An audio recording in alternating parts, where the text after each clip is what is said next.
इस दुनिया में बहुत सारे मतांतर चल रहे हैं। हर व्यक्ति अपने ज्ञान को श्रेष्ठ बताने के लिए विभिन्न प्रकार की मान्यताएं गढ़ता चला जा रहा है। समाज बंटने के पहले मानवता बटी, समाज बंटने के पहले मानवता बटी, मानवता जैसे ही बटी तो प्रेम की परिभाषा घटी, कि प्रेम की परिभाषा जो थी वो घटती चली गई और हम सिर्फ गली मोहल्लों तक सीमित हो गए। आज के समय में हर मत, हर जाति, हर संप्रदाय अपने आप को श्रेष्ठ और ज्येष्ठ बनाने में लगा हुआ है। जो नीचा है वो अपने आप को ऊंचा बनाने में लगा है और जो ऊंचा है अपने आप को नीचा बनाने में लगा है। क्योंकि जो ऊंचा है वो अपने आप को बिगाड़ने के उपरांत, अपनी प्रवृत्ति को निकृष्ट करने के उपरांत अपने आप को नीचा बनाता है, और जो नीचा है उसके अंदर ये भाव चला गया है कि हम नीचे हैं, हम ऊंचे हो जाएं। और ये भाव कहाँ से चला? हमारे आसपास के माहौल के हिसाब से। इसलिए मैंने कहा कि पहले समाज बाद में बटी, पहले मानवता बटी, देश बटे, राज्य बटे, मोहल्ले बट गए तुम्हारे घर के द्वारे। देश बटे, राज्य बटे, मोहल्ले बट गए तुम्हारे घर के द्वारे। फिर कह रहे कि हम हो गए न्यारे वारे। अब न्यारे वारे नहीं होगे तो क्या होगा? तुम अलग नहीं बैठोगे तो क्या होगा? फिर कहते हमें कोई पूछ नहीं रहा। क्यों पूछेगा? जब तक हम किसी को नहीं पूछेंगे तब तक हमें कोई नहीं पूछेगा। इन्हीं जंगलों में कई साधकों ने साधना की, उनने किसी को नहीं पूछा तो उन्हें कोई पूछने नहीं आया। ये सिद्धांत है, इसको कोई ठुकरा नहीं सकता। जंगलों में, गुफाओं में रहते हुए कई साधक सामायिक को लगाकर बैठे, साधना करने के लिए बैठे, उन्हें पता नहीं चला, इतनी गहरी साधना हो गई कि उनके शरीर को जानवर तक खा गए और उनको पता नहीं चला कि हमारे शरीर को जानवर खा रहे हैं। इतना गहरा ध्यान, इतना गहरा ध्यान कि उनका ध्यान अपने शरीर पे गया ही नहीं।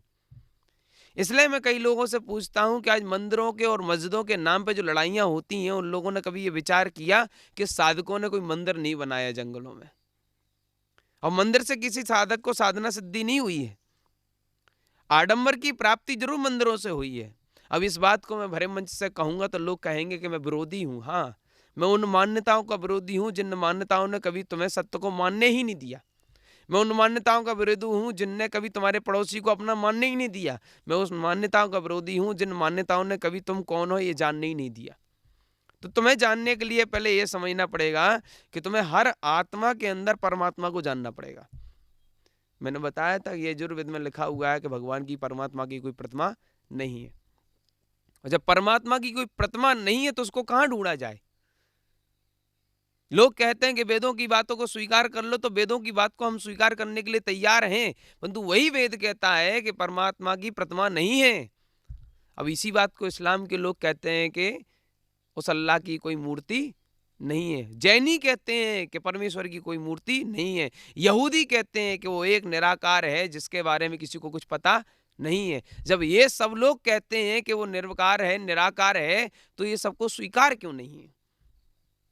इस बात को कोई स्वीकार क्यों नहीं करना चाहता? इसलिए दंगे फैलते हैं कि जब हम किसी की बात को स्वीकार नहीं करते हैं तब हमारा उससे मतभेद प्रारंभ होता है, या वो हमारी बात को स्वीकार नहीं करता तब मतभेद प्रारंभ होता है। और हम किसी को अपनी बात को स्वीकार कराएं, ये हमारा अहंकार है। और इसी अहंकार के कारण समाज बट रहे हैं, देश बट रहे हैं, घर बट रहे हैं, परिवार लुट रहे हैं, और इसी कारण से लोग चौराहे पर पिट रहे हैं। क्योंकि एक भाई ने एक भाई से विद्रोह किया, दूसरा भाई दूसरे के साथ मिल गया। विभीषण जैसा गद्दार भगवान किसी के घर में पैदा ना हो, मैं इसलिए कहता हूं। विभीषण जैसा गद्दार किसी के घर में पैदा ना हो, इसलिए मैं कहता हूं। वो इसलिए कहता हूं क्योंकि अगर तुझे अपने भाई की अनीति नजर आ रही थी तो भाई का साथ नहीं देता, परंतु भाई के दुश्मन का भी साथ नहीं देता। नीतिगत व्यवहार यही कहता है, अगर आपको अपने भाई की चीज अच्छी नहीं लग रही, पवित्र नहीं लग रही, पावन नहीं लग रही, तो उससे अपने आप को दूरी बना लो। हम तो कहते हैं हो सके तो उसके बुरे साथ में भी साथ दो, मैं तो ये कहता हूं।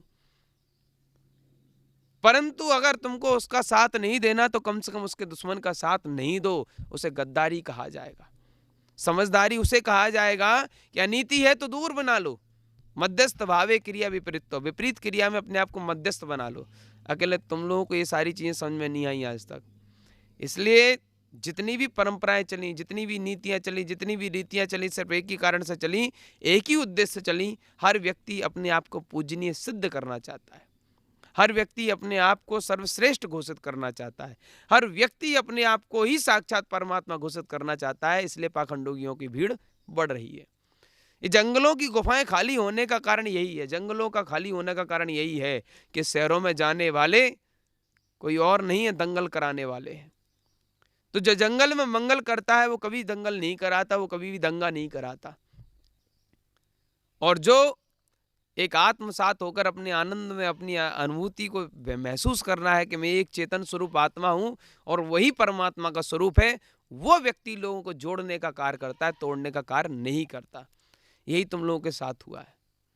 इसलिए मैं कई बार कहता हूँ, उन गद्दारों की भीड़ से मैं कुछ वफादारों को मंजूर करता हूँ जो मेरी बात को स्वीकार करके हर किसी को स्वीकार करने के लिए तैयार है, हर व्यक्ति को अपना मानने के लिए तैयार है। मैं मानता हूँ सामने वाला पापी है, परंतु तुम्हारा प्रेम इतना गहरा होना चाहिए कि सामने वाला पापी भी परमात्मा बन जाए। इतना तुम्हारा प्रेम गहरा होना चाहिए। अरे जब पत्थर को तुम परमात्मा बना देते हो तो पापी को परमात्मा नहीं बना सकते क्या? तुम्हारी श्रद्धा, तुम्हारी भक्ति एक जड़ में चेतनत्व पैदा कर देती है। तो चेतनत्व में क्या परम चेतना प्राप्त नहीं हो सकती? हो सकती है, बशर्ते तुम्हें विश्वास नहीं है अपनी उस भक्ति के ऊपर। इसलिए मैं कई बार कहता हूँ, मैं उन मछलियों में, उन जानवरों में, उन गायों में, उन भैंसों में, उन बकरे बकरियों में, उन पशु पक्षियों में मैं परमात्मा को देख लेता हूँ जिनमें तो कभी तुमने परमात्मा को देखने का प्रयास नहीं किया। क्योंकि प्रतिमा तो पत्थर है, पत्थर के द्वारा बनाई गई हमारी कल्पना है, कारीगर द्वारा निकाली गई वह आकृति है।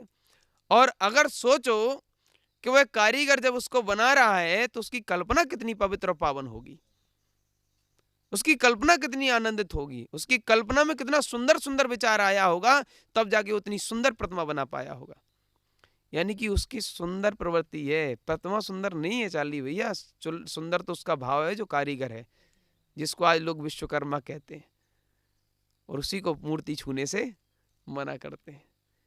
ये आडंबर नहीं तो क्या है? इसको कह दिया जाए तो बुरा लग जाएगा। अरे बुरी तो लगती है वो हर बात जो तुम्हें साफ करने के लिए कही गई हो, बुरी तो लगती है तुम्हें वो हर बात जो तुम्हें साफ करने के लिए कही गई हो। यही तो कारण है कि तुमने किसी को आज तक माफ नहीं किया। अगर तुमने किसी को माफ करना स्वीकार कर लिया होता तो तुम साफ होना चालू हो जाते। इसलिए कहा गया क्षमा वीरस्य भूषणम, क्षमा वीरों का आभूषण है। हर किसी की ताकत नहीं है हर किसी को क्षमा कर देना।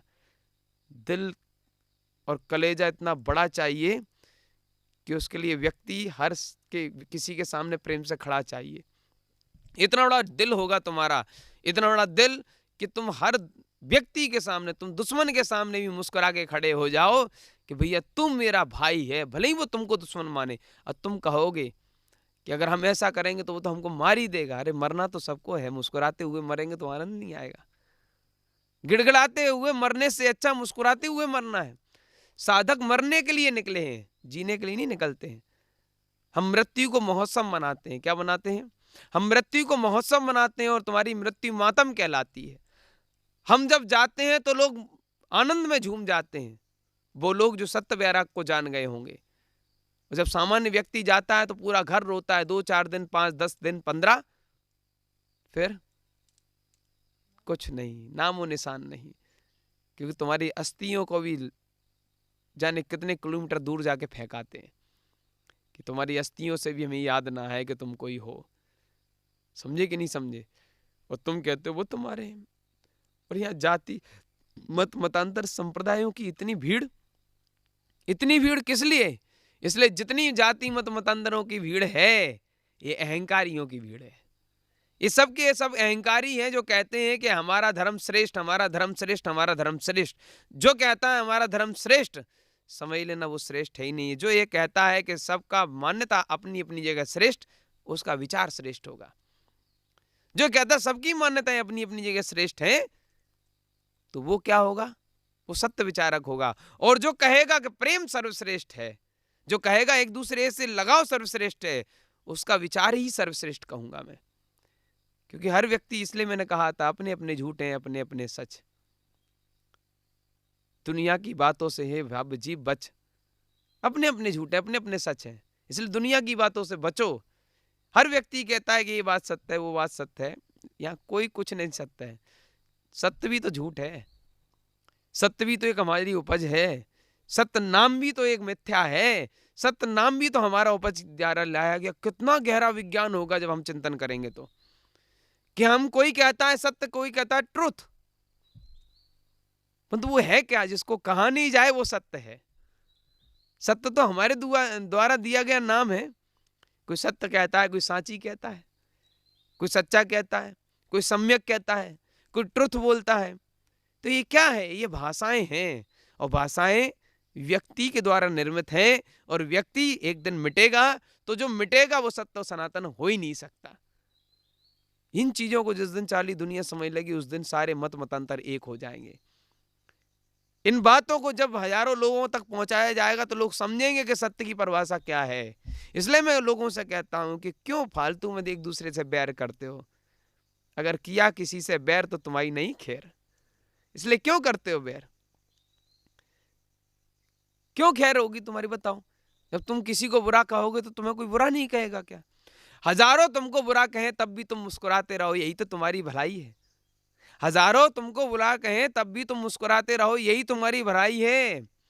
और अगर तुमने बुरे को बुरा कह दिया, यही तो तुम्हारी बुराई है। इस बुराई से हमें बचना है। इस बुराई से जब हम बचेंगे तो समझ में आएगा कि सत्य क्या है। इसलिए इस दुनिया में हर जगह हर क्रिया में पाखंड आडंबर है। मैं एक इसलिए कहता हूं, धर्म को समझना बड़ा आसान है, बशर्ते समझने के लिए तुम्हारी एक जिज्ञासा होनी चाहिए।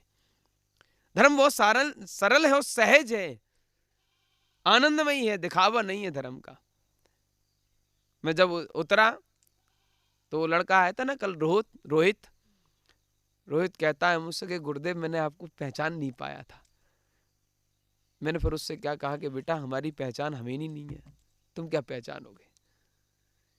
कि जो साधक खुद को पहचानने में लगा है वो नहीं चाहता कि दुनिया में कोई उसे पहचाने, और जो ये चाहता है लोग उसे पहचाने, उससे बड़ा घमंडी अहंकारी दुनिया में कोई नहीं है। नहीं, उसने खुद को पहचाना ही नहीं है। इसलिए अपनी आत्मा को पहचानने के लिए जो लग जाता है उसकी पहचान बनाई नहीं जाती, बनती चली जाती है। चाली जब मैं पहले दिन यहाँ पर आया था तो उस गुफा की पहचान मुझे किसी ने कराई नहीं थी, तुमने भी वो गुफा बताई नहीं थी, मीठे भैया ने भी उसके बारे में हमको नहीं बताया था।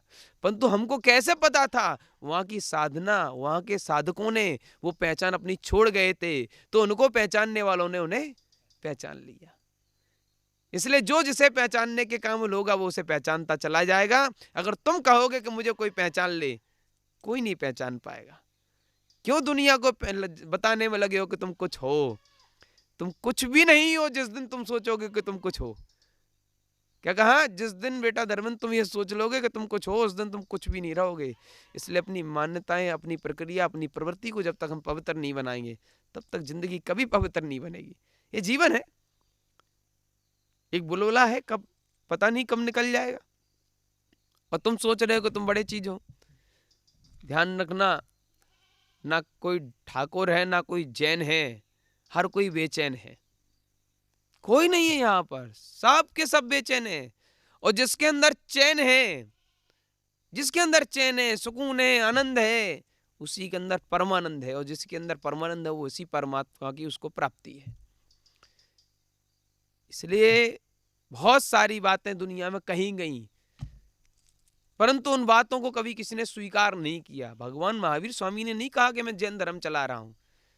वितराग सरोग गुरु रामचंद्र भगवान ने नहीं कहा कि मैं हिंदू हूं। मोहम्मद ने नहीं कहा कि मैं मुस्लिम हूं। अरे यीशु ने नहीं कहा कि मैं ईसाई हूं, परंतु तुमने उनको मान लिया। बुद्ध ने नहीं कहा कि मैं बुद्ध हूं, परंतु तुमने उनको वो बना दिया जो बनना नहीं चाहते थे। समझ में आया कि नहीं आया? तुमने उनको वो बना दिया जो वो बनना नहीं चाहते थे। तुमने उनको वहां पहुंचा दिया जहां वो जाना नहीं चाहते थे। तुमने उनको उस तरीके से लोगों तक पहुंचाया जिस तरीके से वो पहुंचना नहीं चाहते थे। यानी कि तुमने परमात्मा को बिगाड़ा है, बनाया, क्योंकि परमात्मा को तो बना कोई सकता ही नहीं है, वो तो है और रहेगा। तो इसलिए मैं कहता हूं कि सनातन की स्वरूप रेखा को समझने के लिए आपको पहले ये समझना पड़ेगा कि आप कौन हो। और आप कौन हो इसके समझने के लिए आपको प्रेम समझना पड़ेगा, दया, करुणा, मैत्री, ये सिद्धांतों को अपनाना पड़ेगा। और जब तक आपके अंदर दया नहीं आएगी, त्रिपुंड लगा लेना या चार्ली गेरुआ वस्त्र 10 बार ओढ़ लेना या बड़े बड़ी चोटी रखा लेना, बड़े बड़े जनेऊ पहन लेना, बड़ी बड़ी प्रक्रियाओं को अपना लेना, यहाँ तक वस्त्र भी त्याग देना, दिगंबर बन जाना, परंतु जब तक तुमने दया करुणा मैत्री प्रेम नहीं आया, दया नहीं आई, तुम पाखंडी ही कहे जाओगे,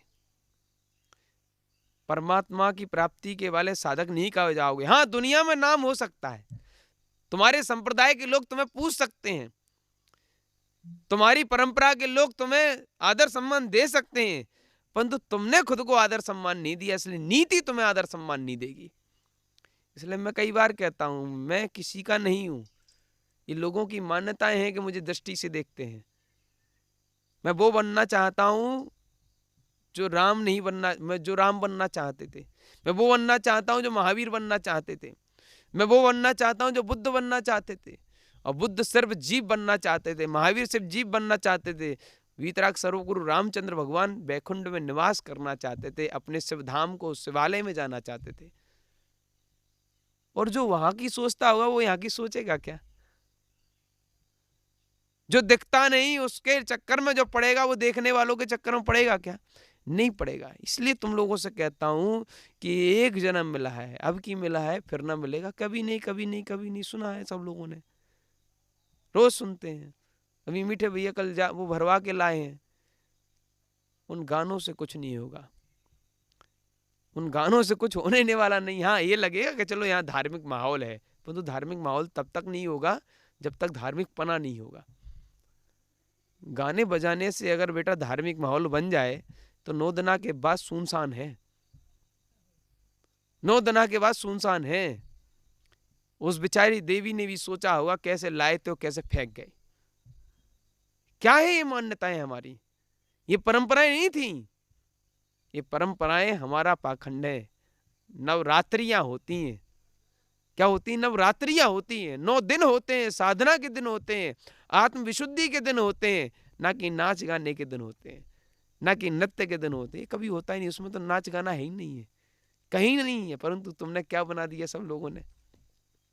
फिर कहते हो कि हमारे धर्म के बारे में कोई कुछ बोलेगा तो हम उसको देख लेंगे। तुम्हारा धर्म है कहां?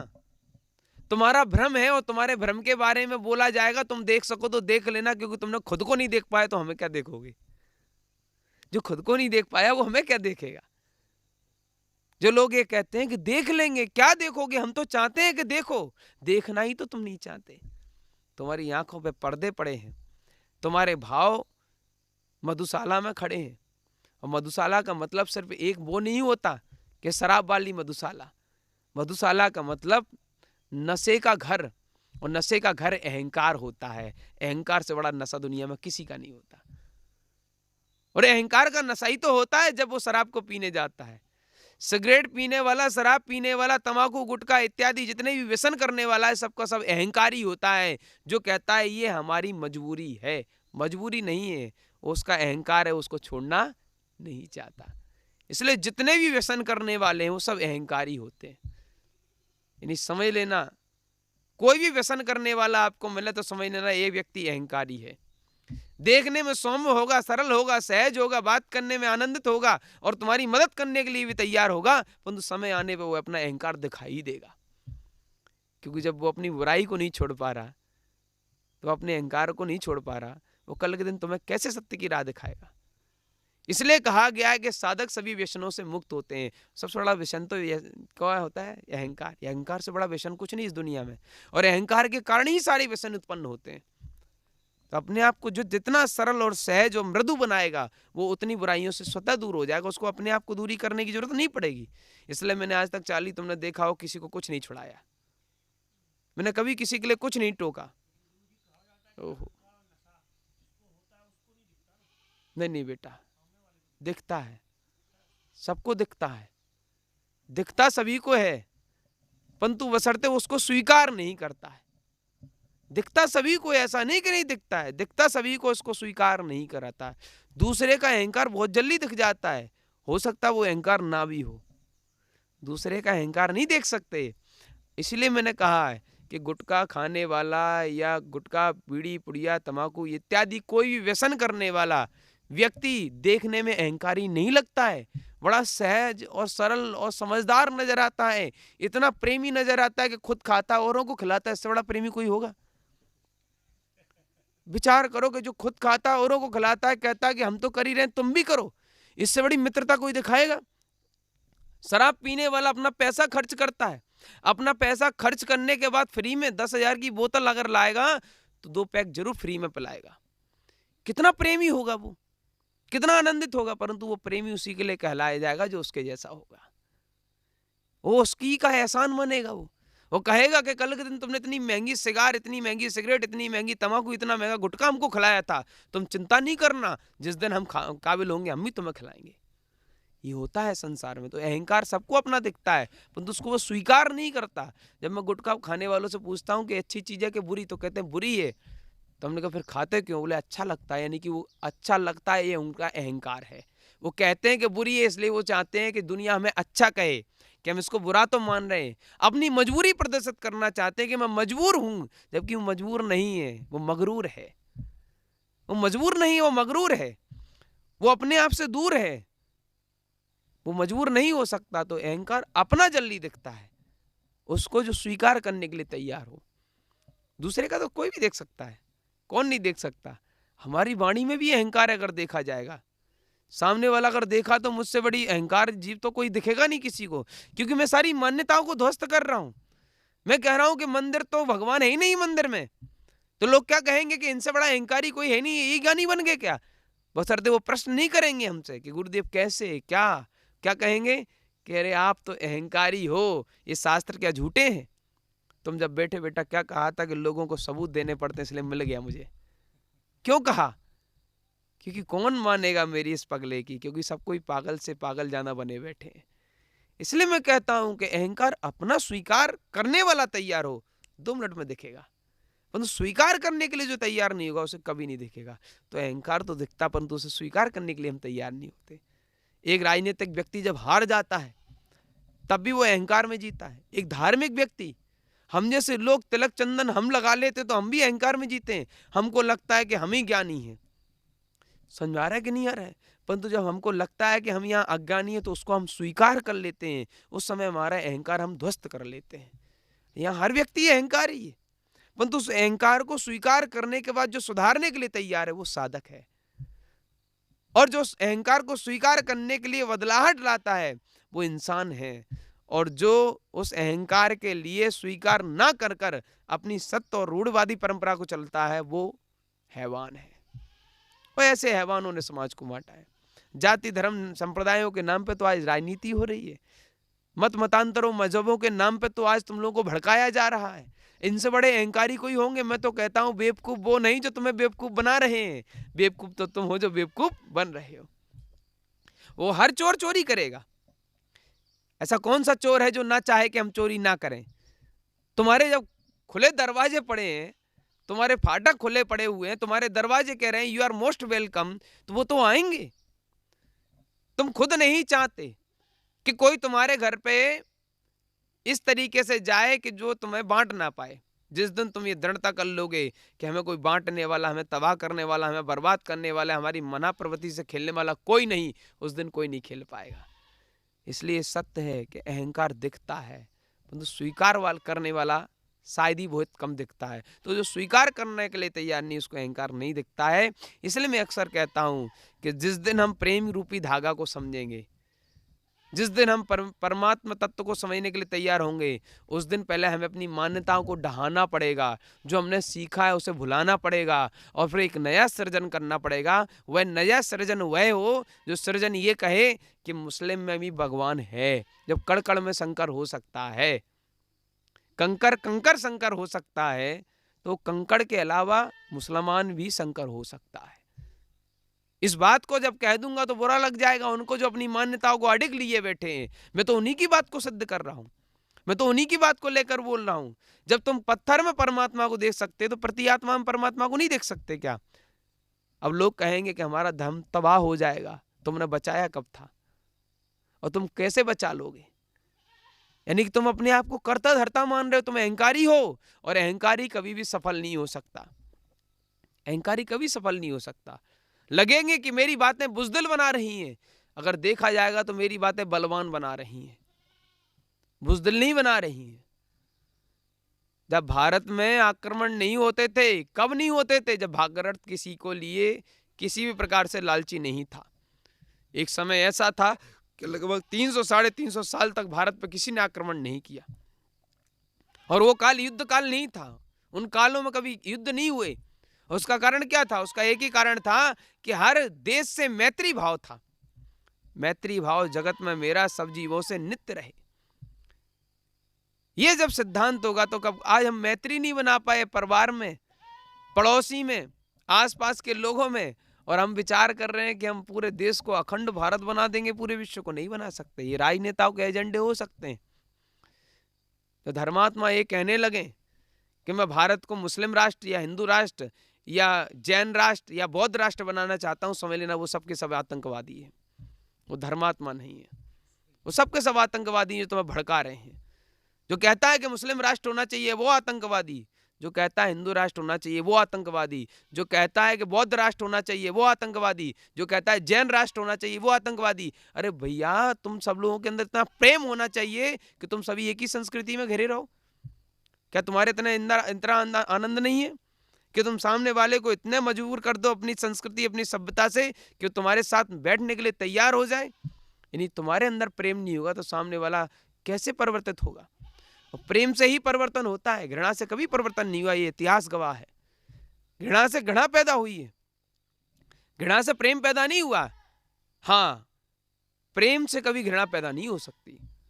जो लोग ये कहते हैं कि वहां प्रेम था घृणा हो गई, वहां प्रेम था ही नहीं, वो स्वार्थ था। प्रेम था ही नहीं, वहां स्वार्थ था, इसलिए घृणा पैदा हुई है। इसलिए मैं तुम लोगों से कहता हूं कि सनातन को लोगों ने समझा नहीं, इसलिए सनातन तनातनी में चला गया। किसमें चला गया? सनातन में है तनातनी। अब कैसा सनातन?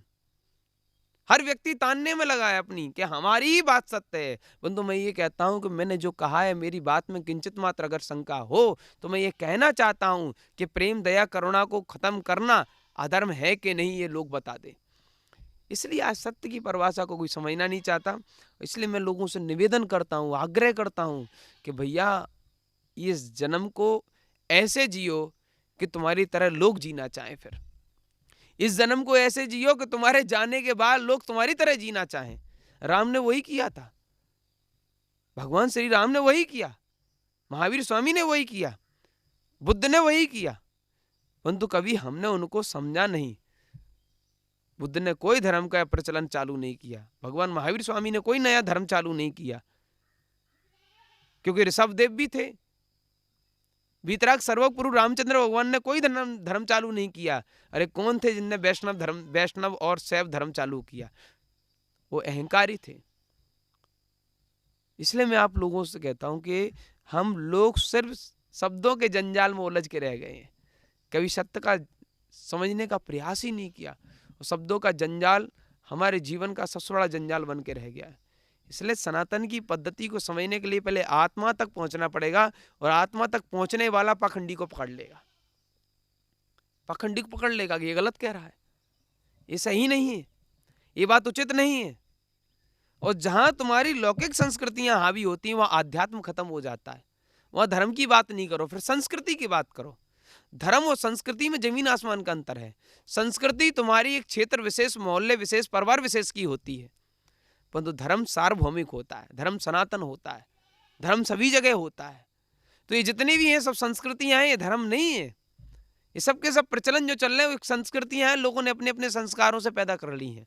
संस्कार होती हैं तुम्हारी आदतें, तो तुम्हारी जो आदत है वो तुम्हारा संस्कार है। कहते ना लोग, अरे साहब उसके अंदर तो शराब पीने का संस्कार आ गया, उसके अंदर तो बीड़ी पीने का संस्कार आ गया, तो वो उसकी आदत थी, उसको संस्कार बना दिया। कहा गया कि राजा महाराजाओं का काम है शिकार करना, जबकि कहीं नहीं है ऐसा।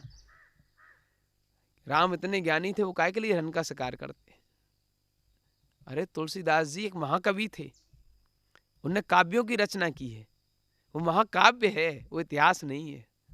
इन चीजों को वो समझेगा जो व्याकरण पढ़ेगा, जो मुहावरे पढ़ेगा, जो रसों को, छंदों को, अलंकारों को समझेगा, उस व्यक्ति के अंदर वो शास्त्र पढ़ने की जिज्ञासा उत्पन्न हो पाएगी। अकेले कौन कहाँ किसको समझता है। इसलिए कहता है, कहा किसी और भाव से, समझा किसी और भाव से, पढ़ा प्रभाव किसी और का, बदला स्वभाव किसी और का। इसलिए जिस भाव से लिखा गया उस भाव से कोई पढ़ना ही नहीं चाहता। जिस भाव से जो बात कही गई इसको कोई समझना ही नहीं चाहता। मैंने मंदिरों का निषेध नहीं किया, परंतु मैंने मंदिरों को विशेष भी नहीं किया। मैंने कहा मंदिर आवश्यक है, परंतु मंदिरों में भगवान नहीं है। मैंने उन्हें अनावश्यक नहीं ठहराया।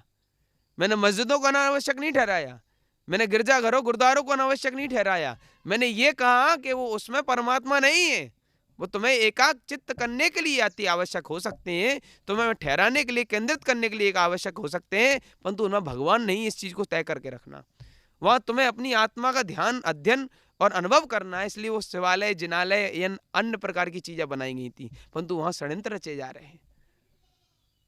मस्जिदों में मदरसों के षड्यंत्र, और मंदिरों के नाम पे मस्जिदों को मिटाने का, और मस्जिदों के नाम पे मंदिरों को मिटाने के षड्यंत्र।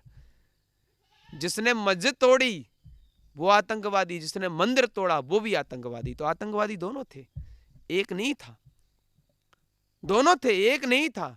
उनमें दोनों में से एक भी नेक नहीं था, एक भी नेक नहीं था।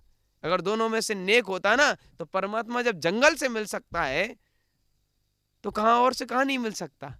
इसलिए इन चीजों को वो कहता है जो राजनीतिक होगा।